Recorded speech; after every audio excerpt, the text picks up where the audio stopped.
এবার আমাদের জীবনে দুশ্চিন্তা আছে না নাই বলেন? Tension, hyper tension, anxiety, depression, চিন্তা, টেনশন নাই এরকম কে কে আছে দেখি? হাত তোলেন। ওই যে হাত তুলছে এক আল্লাহর ওলি, ওই যে টেনশন নাই তোমার, মাশাআল্লাহ। ও না বুঝে তুলছে, জোকের চোটে, জোশের ঠেলায় ধাক্কায় তুলে ফেলছে। সবার জীবনে টেনশন আছে না নাই? এই দুশ্চিন্তা, পেরেশানি, মারাত্মক পেরেশানি থেকে মুক্তি পাওয়ার জন্য বিষ্ণু ইসলাম দুটো দোয়া পড়তেন। কয়টা? অনেকগুলো পড়তেন। স্পেশাল দুটো দোয়া আজকে আপনাদের শিখায় যাব, শুনবেন না? কষ্ট হচ্ছে?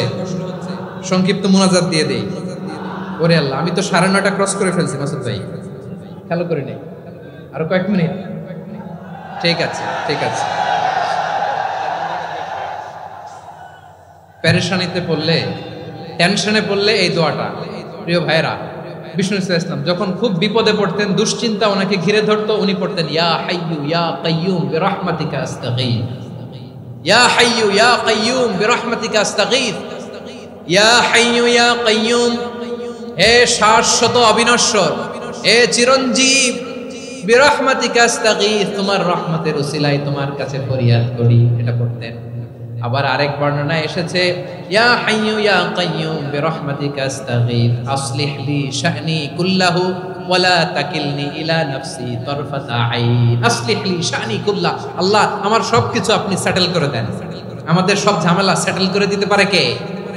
আমরা তো সেটেলমেন্টের জন্য ওএসপি সাহেবের কাছে যাই, ডিসি সাহেবের কাছে যাই, অমুক ভাইয়ের কাছে যাই, তমুক ভাইয়ের কাছে যাই। এই দোয়া পড়লে আরশের উপর থেকে আপনার ম্যাটার সেটেল করে দিবে কে? তাহলে পড়বেন ইয়া হাইয়ু, হে চিরঞ্জীব। হাইয়ু মানে চিরঞ্জীব, যিনি চিরকাল বেঁচে থাকবেন, মরবেন না। আল্লাহ মরবেন? তার কোনো লয় আছে? ক্ষয় আছে? সূরা আর-রহমানে আল্লাহ বললেন কুল্লু মান আলাইহা ফানি ওয়া ইয়াবকা ওয়াজহু রাব্বিকা যুল জালালি ওয়াল ইকরাম ফাবিআইয়ি আলাই রাব্বিকুমা তুকাযিবান। জমিনে যা আছে সব ফান, ভ্যানিশ হয়ে যাবে, নিশ্চিহ্ন হয়ে যাবে, শেষ হয়ে যাবে, সব বিলুপ্ত হয়ে যাবে, একজন ছাড়া। জোরে বলেন তিনি কে? ইয়া হাইয়ু, আমার সাথে আওয়াজ করে পড়েন ইয়া হাইয়ু ইয়া কাইয়ুম ইয়া হাইয়ু ইয়া কাইয়ুম বিরহমাতিকা আস্তাগীথ আসলিহ লি শা'নি কুল্লা ওয়ালা তাকিলনি ইলা নাফসি তারফাতা আইন। এভাবে দোয়া করলে আপনাকে বিপদ মুক্ত করবে কে? এই দোয়াটা কেন পছন্দ আল্লাহর কাছে? কারণ এখানে আল্লাহর দুইটা সুন্দর নাম আছে, গুণবাচক নাম, আল হাই, আল কাইয়ুম, এই দুটো নাম আছে এখানে। আবার এই দুইটা আয়াতুল কুরসির অংশ। আয়াতুল কুরসির শুরুতে এটা আছে না নাই? হ্যাঁ, আছে না নাই? 3 নাম্বার কারণ এটা ইসমে আজম। কোন দোয়াটা ইসমে আজম? যে দোয়া ওসিলায় দোয়া করলে আল্লাহ দোয়া ফেরায় না। অনেকগুলো মত আছে, সবচেয়ে ভ্যালিড মত হচ্ছে এটা, ইয়া হাইয়ু ইয়া কাইয়ুম, এর ওসিলা দিয়ে দোয়া করলে দোয়া কবুল করে কে? 2 নম্বরে বিশ্বনবী মারাত্মক বিপদে পড়লে আরেকটা দোয়া পড়তেন, আল্লাহুম্মা ইন্নী আবদুক। আগে দোয়াটা পড়ি, শুনেন। আল্লাহুম্মা ইন্নী আবদুক ওয়া ইবনু আবদিক ওয়া ইবনু আমাতিক নাসিয়াতি বিয়াদিক মাদিন ফিয়া হুকমুক আদলুন ফিয়া কাদাউক আসআলুকা বিকুল্লি ইসমিন হুয়া লাক সাম্মাইতা বিহি নাফসাক আও আনসালতাহু ফি কিতাবিক আও আল্লামতাহু আহাদাম মিন খালকিক أو استأثرت به في علم الغيب عندك أن تجعل القرآن ربيع قلبي ونور صدري وجلاء حزني وذهاب همي। سبحان الله পড়েন। বিষ্ণুই বলতেন আল্লাহুম্মা ইন্নী আবদুক, ও আল্লাহ আমি আপনার গোলাম, ওয়া ইবনু আবদিক, গোলামের ঘরের গোলাম, ওয়া ইবনু আমাতিক, বাদীর ঘরের গোলাম। মানে আল্লাহ আমি আপনার গোলাম। আমার বাবা আব্দুল্লাহ ছিল আপনার গোলাম, আমার মা আমিনা ছিল আপনার বাদী। মানে আমরা গোলাম বংশের, সব গোলাম। নিজের এর চেয়ে আর ছোট করে আল্লাহর কাছে উপস্থাপন করা যায় আমার ভাইরা? কথা কি বুঝতেছেন? নিজেকে এর চাইতে ছোট, নগণ্য আর তুচ্ছ করে আল্লাহর সাথে প্রেজেন্ট করা যায়? বিশ্বনবী বললেন, ও আল্লাহ আমি আপনার গোলাম, গোলামের ঘরের গোলাম, দাসীর ঘরের গোলাম, নাসিয়াতি বিয়াদিক, আমার মাথার চুলের ছুটি আপনার হাতের মুঠোয়, আপনি ডানে টান দিলে আমি ডানে যেতে বাধ্য, আপনি বাঁয়ে টান দিলে বাঁয়ে যেতে বাধ্য। সুবহানাল্লাহ বলেন। পিছনে দুই একজন ভাই দাঁড়ালেন কেন? হ্যাঁ, বসুন। জায়গা চেঞ্জ করতেছে, সেই দুপুর থেকে বসে আছে আমি জানি। মাশাআল্লাহ, কেউ দুই একজন বেরিয়েছে, গ্যাপ পূরণ করতেছে। মাশাআল্লাহ, পড়েন সুবহানাল্লাহ, আলহামদুলিল্লাহ, লা ইলাহা ইল্লাল্লাহ মুহাম্মাদুর রাসূলুল্লাহ সাল্লাল্লাহু আলাইহি ওয়াসাল্লাম। বিশ্বনবী বললেন, আল্লাহ আমার মাথার চুলের ঝুঁটি আপনার হাতের মুঠোয়। আচ্ছা, এইভাবে কাকে ধরা হয়? যে খুব ছোট, ঠিক কি না? নিজেকে কত ছোট করলেন বিশ্বনবী। ও আল্লাহ, আমার মাথার চুলের ঝুঁটি আপনার হাতের মুঠোয়, আপনি ডানে টানলে আমি ডানে যাব, বাঁয়ে টানলে বাঁয়ে যাব। আল্লাহ, আসআলুকা বিকুল্লি ইসমিন হুয়া লাক নাসিয়াতি বিয়াদিক মাদিন ফিয়া হুকমুক। আপনার নির্দেশ আমার উপর কার্যকর হবেই হবে। আদলুন ফিয়া কাদাউক, আপনার ফয়সালা, যেই ফয়সালাই আপনি আমার জন্য করেন এটাই ইনসাফ। সুবহানাল্লাহ বলেন। আমরা আল্লাহর ফয়সালায় সন্তুষ্ট হতে চাই না। কত কমপ্লেইন, আল্লাহ তুমি এটা দিলা না, ওইটা পাইলাম না, ওইটা হইল না রে, এরকম অভিযোগ, কমপ্লেইন আমাদের আছে না নাই? আর বিশ্বনবী বলতেন, আদলুন ফিয়া কাদাউক, আল্লাহ আমার জন্য তোমার যেটা ফয়সালা এটাই সবচেয়ে শ্রেষ্ঠ ইনসাফ, এর চেয়ে ইনসাফ আর হতে পারে? এভাবে কায়মান বাক্যে আল্লাহর কাছে বিশ্বনবী দোয়া করতেন। এরপরে বিশ্বনবী বললেন, আল্লাহ তোমার যত নাম আছে সব নামের ওসিলায় দোয়া করি, যে নাম তুমি আমাদেরকে জানিয়েছো, যে নাম তুমি আমাদেরকে জানাও নাই, যে নাম তুমি কোরআনে নাজিল করেছো, যে নাম নাজিল করো নাই, যে নাম শুধু নবীদেরকে জানিয়েছো। আর আল্লাহর এমন কিছু চমৎকার চমৎকার সুন্দর সুন্দর নাম আছে, এই নামগুলো রব্বুল আলামিন কাউকে জানাবে না। সুবহানাল্লাহ বলেন।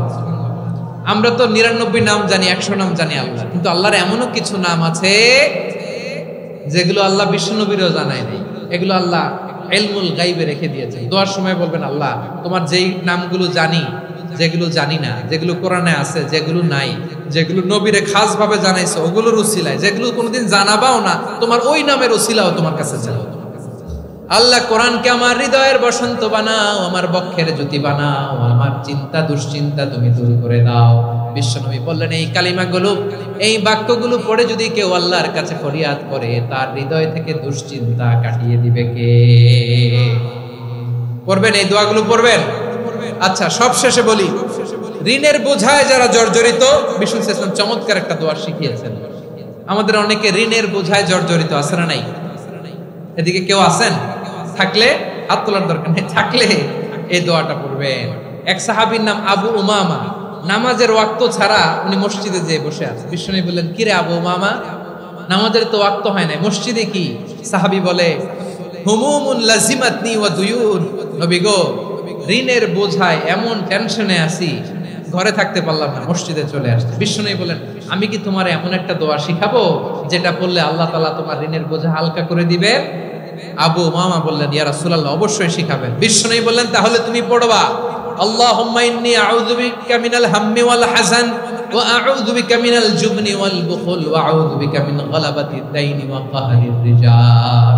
ও আল্লাহ, তোমার কাছ থেকে দুশ্চিন্তা থেকে পানাহ চাই, কৃপণতা, ভীরুতা, অলসতা, কার্পণ্যতা, এই সব কিছু থেকে, মানুষের কঠোরতা, আমার উপর মানুষের আধিপত্য এবং ঋণের বোঝা থেকে পানাহ চাই। এই দোয়াটা যখন বিশ্বনবী শিখাই দিলেন, আবু উমামা বারবার এই দোয়া পড়েন, আল্লাহুম্মা ইন্নী আউযু বিকা মিনাল হাম্মি ওয়াল হাযান ওয়া আউযু বিকা মিনাল আজজি ওয়াল কাসাল ওয়া আউযু বিকা মিনাল জুবনি ওয়াল বুখল ওয়া আউযু বিকা মিন গালাবাতিদ দাইনি ওয়া কাহরির রিজাল। আবু উমামা বলে, এই দোয়া আমি পড়তে লাগলাম। কিছুদিন পরে দেখা গেল বিশ্বনবীর শেখানো এই দোয়ার বদৌলতে আল্লাহ তাআলা আমার সব ঋণ পরিশোধের ব্যবস্থা করে দিয়েছেন। পড়বেন। আমার প্রিয় পটুয়াখালীর ভাইয়েরা, বিশ্বনবীর জামাতা সাইয়্যিদিনা আলী রাদিয়াল্লাহু তাআলা আনহুর কাছে এক লোক এসে বলে, হে আলী, ঋণের বোঝায় আমি জর্জরিত, আমার কিছু অর্থ দিয়ে সাহায্য করো।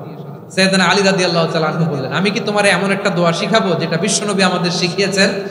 এই দোয়া যদি তুমি পড়ো, লাউ কানা আলাইকা মিসলু জাবালিন কাবীরিন দাইনান আদাল্লাহু আনকা, পাহাড় পরিমাণে যদি ঋণের বোঝা হয়, আল্লাহ এটা পরিশোধের ব্যবস্থা করে দিবেন। ছোট্ট একটা দোয়া বিশ্বনবী শিখালেন, বললেন তুমি পড়বা, আল্লাহুম্মা কফিনি বিহালালিকা আন হারামিকা ওয়া আগনিনি বিফাদলিকা আম্মান সিওয়াক। ও বুঝতে আছে? হ্যাঁ আছে। আল্লাহুম্মা কফিনি বিহালালিকা আন হারামিক, আল্লাহ তোমার হালাল দিয়ে আমাকে পরিতুষ্ট করো, হারাম থেকে বাঁচিয়ে রাখো, আর তোমার অনুগ্রহে মানুষের মুখাপেক্ষী যেন আমি না হই, আমি যেন সবসময় তোমার মুখাপেক্ষী হয়, ওই তৌফিক দিও। সুবহানাল্লাহ পড়েন। এই দোয়া বেশি বেশি পড়লে ঋণের বোঝা হালকা করে দিবে কে? তাহলে প্রিয় ভাইয়েরা, বিপদে পড়লেই প্রথমে কি পড়বেন? পটুয়াখালী ভুলা গেছে। বিপদে পড়লেই প্রথমে ইন্না লিল্লাহ কি বলে নিজেকে আল্লাহর কাছে সঁপে দিতে হয়? হাসবুনাল্লাহ। চরম বিপদে দেয়ালে পিঠ থেকে গেছে, তখন লা ইলাহা ইল্লা আনতা সুবহানাকা ইন্নী কুনতু মিনাজ জালিমিন। এরপরে লা ইলাহা ইল্লাল্লাহুল আযীমুল হালিম, এই দোয়া। আকস্মিক বিপদ, হঠাৎ যেন কোনো বিপদ আমাকে পেয়ে না বসে, এটার জন্য বিসমিল্লাহিল্লাযী লা ইয়াদুররু মা ইসমিহি শাইউন ফিল আরদি ওয়ালা ফিস সামাই ওয়া হুয়াস সামিউল আলীম। সকালে 3 বার, রাতে 3 বার।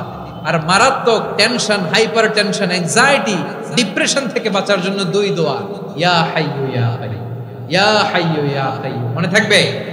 আর আল্লাহুম্মা ইন্নী আবদু, এই দোয়া। ঋণ থেকে বাঁচার জন্য 2 দোয়া, আল্লাহুম্মা ইন্নী আউযু বিকা মিনাল হাম্মি ওয়াল হাযান, এটা। আর আল্লাহুম্মা কফিনি বিহালালিকা আন হারামিকা ওয়া আগনিনি বিফাদলিকা আম্মান সিওয়াক। আর সব সময় পড়ার জন্য একটা আমল দিয়ে যাই, উঠতে বসতে, অফিসে যাচ্ছেন, অফিস থেকে ফিরতেছেন, বসে আছেন, শুয়ে আছেন, ছোট্ট এক শব্দে আমরা যেন বেশি বেশি পড়ি আস্তাগফিরুল্লাহ। আওয়াজ করে আমার সাথে পড়ুন আস্তাগফিরুল্লাহ, আবার পড়ুন আস্তাগফিরুল্লাহ।